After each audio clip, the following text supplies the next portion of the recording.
I sat at my grandmother's house for Sunday dinner when my uncle looked around and said, "You don't deserve this house when she's gone. You didn't earn it like the rest of us." My entire family nodded in agreement. I was 23 years old, the only one who'd spent every weekend for 5 years taking care of my grandmother. So I excused myself, went to her bedroom, and asked a question that changed everything. 1 week later, my grandmother called a family meeting and announced she'd sign the house over to me. Effective immediately. While they were still eating her food under her roof that was now legally mine.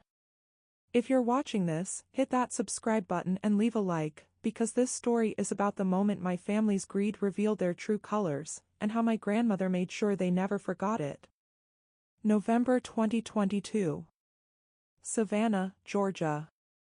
I'm Nina Warren, 23 years old, and my grandmother Dorothy was the center of our family. She was 78, sharp as ever, living alone in the beautiful Victorian house she and my grandfather had bought in 1968. 3 stories, wraparound porch, garden that took up half the block. Worth easily $600,000 in Savannah's historic district. My grandfather had passed 10 years ago. Since then, Grandma Dorothy lived alone in that big house, and the family had started circling like vultures. My mother had 3 siblings. Uncle James, Uncle Robert, and Aunt Patricia. All of them had kids. I was the youngest grandchild of 12. And I was the only one who actually spent time with Grandma Dorothy. Since I'd graduated college a year ago, I'd made it a routine. Every Saturday morning, I'd drive to her house and spend the day. I'd grocery shop for her, help with yard work, fix things around the house that needed attention. We'd have lunch together, watch old movies, talk about everything. Sundays, I'd come back and take her to church, then we'd have dinner together. Just us. Sometimes my parents came.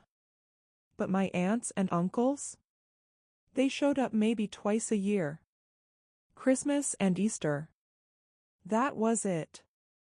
Yet every family gathering, they'd talk about what happens to the house when Dorothy passes.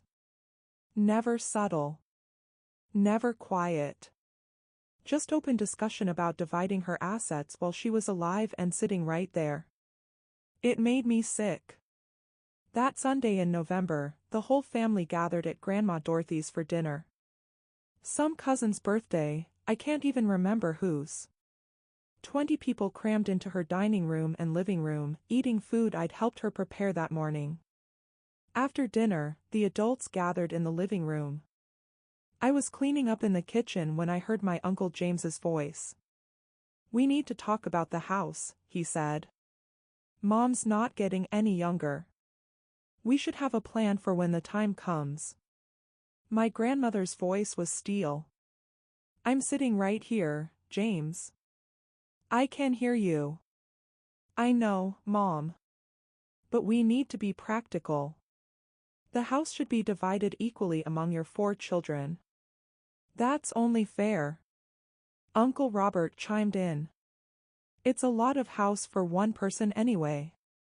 Selling it and splitting the money makes the most sense."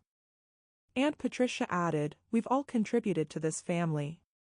We all deserve a share." I walked into the living room, dish towel still in my hands. Grandma Dorothy sat in her chair looking tired and sad. "What about what Grandma wants?" I asked. The room turned to look at me. My Uncle James frowned. "This is an adult conversation, Nina.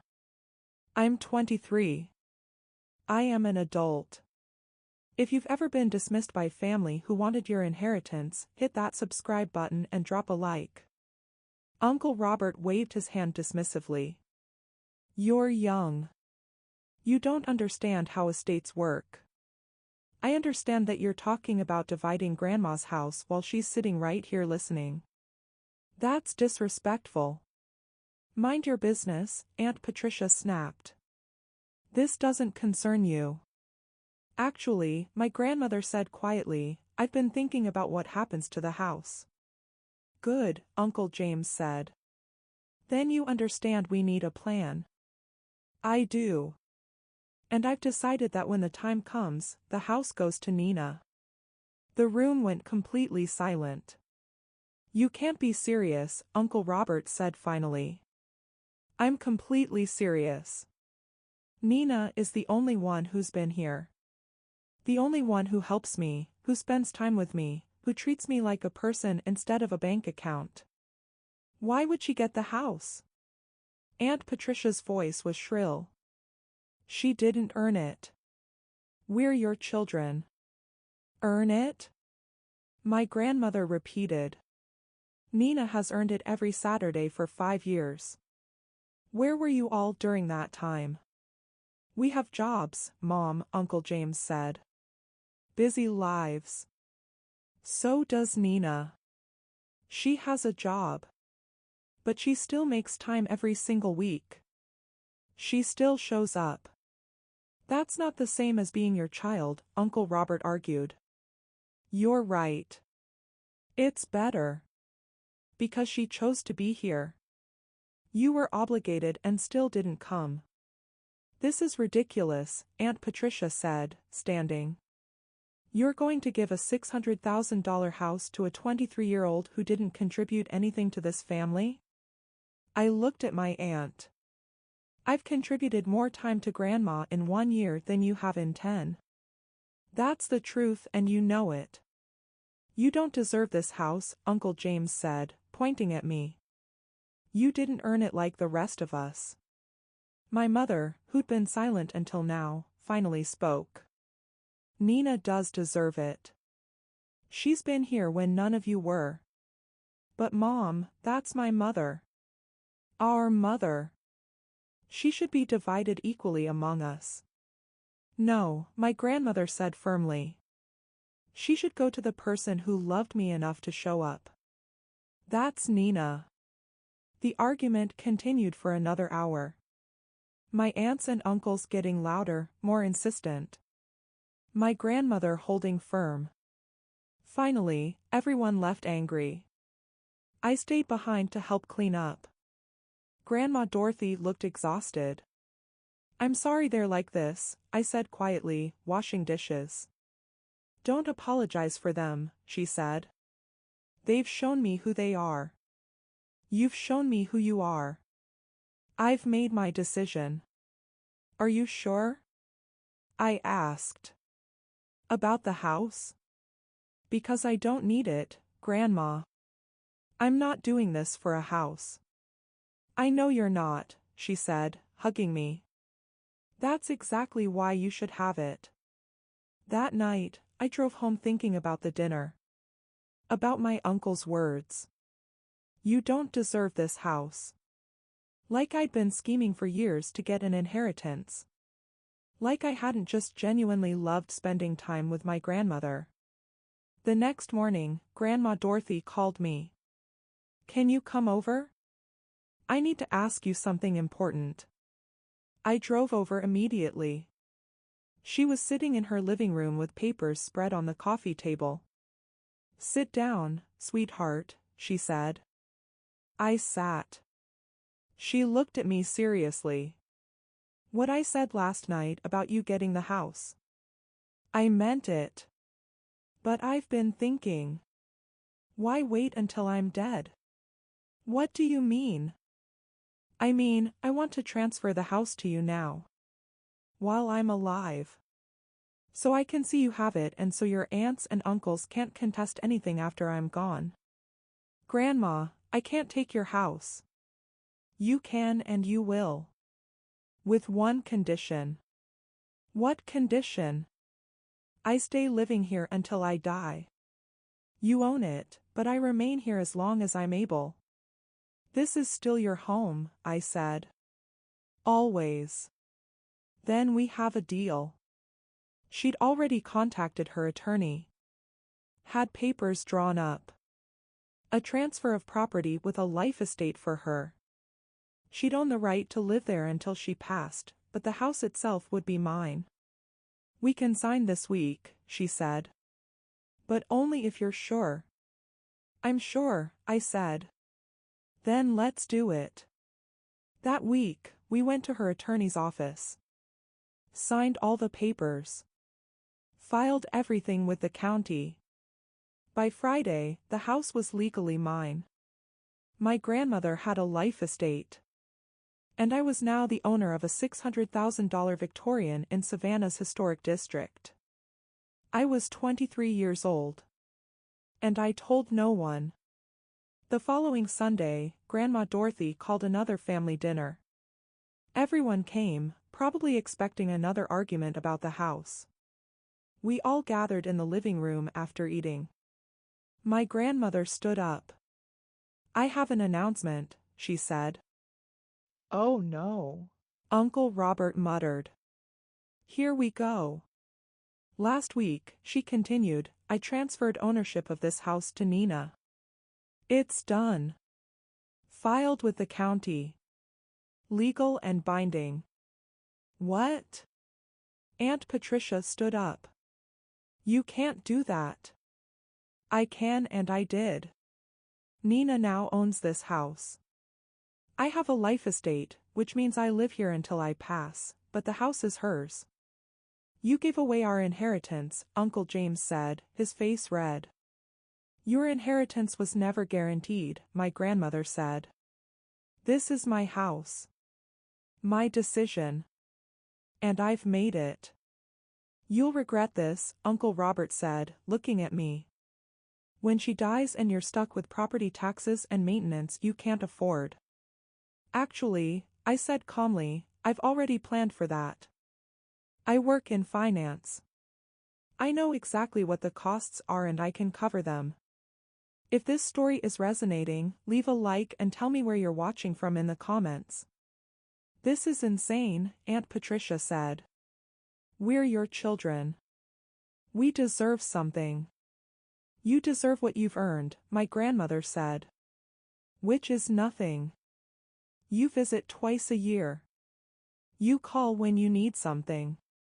You've treated me like an ATM for decades. Nina treated me like family." The room erupted in arguments. My aunts and uncles yelling over each other. My cousins looking shocked. My mother trying to calm everyone down. My grandmother just sat back down, calm and satisfied. Eventually, everyone left. Angry, hurt, making threats about lawyers and challenges.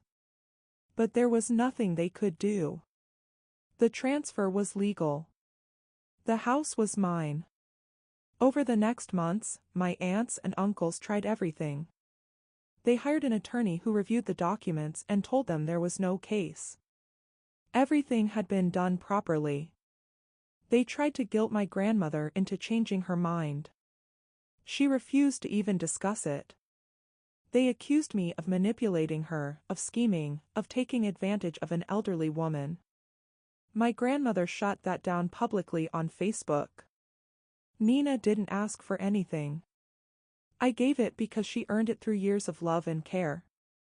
If you have a problem with my decision, you have a problem with your own absence." The post went semi-viral in our family's social circle. My aunts and uncles were humiliated. They stopped coming to family dinners entirely. Fine by me. Grandma Dorothy and I continued our routine. Saturday mornings, Sunday dinners. But now when something broke, I paid to fix it. When property taxes came due, I paid them. When the roof needed repairs, I handled it. Because it was my house. My responsibility.